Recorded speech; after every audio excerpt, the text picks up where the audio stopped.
সবাইকে। বন্ধুরা কেমন আছেন সবাই? আশা করছি সবাই ভালো আছেন। তো আমাদের দিদির বাড়িতে ঘোরা হয়ে গেল, এবার ফাইনালি আমরা মামার বাড়ি চললাম। তো মা এখন গেছে মিষ্টি আনতে। কি হলো? মিষ্টি আনতে গেল মা, মিষ্টি নেই। কালকে ছিল আপনার কী ছিল, কৃষ্ণ জন্মাষ্টমী ছিল, যার কারণে মিষ্টি সব শেষ। এখন দেখি কোথায় মিষ্টি পাচ্ছি, সেটা নিয়ে যাবো মামার বাড়ি। তো আমরা মামার বাড়ি আর খানিকটা রাস্তা আছে, সেখানে গেলে পৌঁছে যাবো। আর খানিকক্ষণ পরে মামার বাড়ি পৌঁছে যাবো। তো এই যে মামার বাড়ি যাওয়ার একটা যে আনন্দটা হচ্ছে, সেটা কি একটা হচ্ছে আপনার ভেতর থেকে বোঝাতে পারবো না। যাদের যাদের মামার বাড়ি আছে তারাই জানবেন।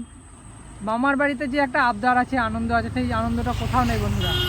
আর মোটামুটি আপনার 1 বছর পর মামার বাড়ি যাচ্ছি। তো মামার বাড়ি একটা যে এক্সাইটেড হয়, সেটা আরও বেড়ে গেছে। তো যত কাছে আছি তত আরও মনে হচ্ছে কখন পৌঁছাবো। তো চলুন দেখা যাক মামাদের রিয়াকশানটা কী হয় আমাদেরকে দেখে। আমার সাথে মা আছে, আর এই দেখেন এটা হচ্ছে রাস্তা। এই দিকটাতে আমার মামার বাড়ি, সোজা এটা চলে গেছে আপনার মোহাম্মদ বাজার, এদিকে প্যাটেলনগর। আর এই দিকটাতে আমরা এলাম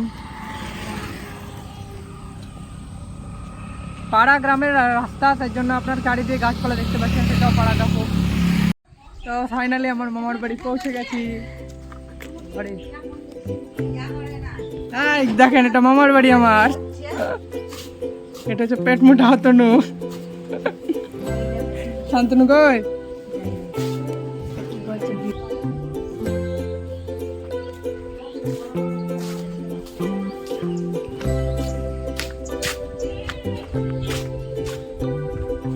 এটা হচ্ছে আমার মামার বাড়ি। তো সাথে থাকুন, দেখতে থাকুন, আগেও আপনাদেরকে দেখাবো। আজকে ব্লগ এখানে এসে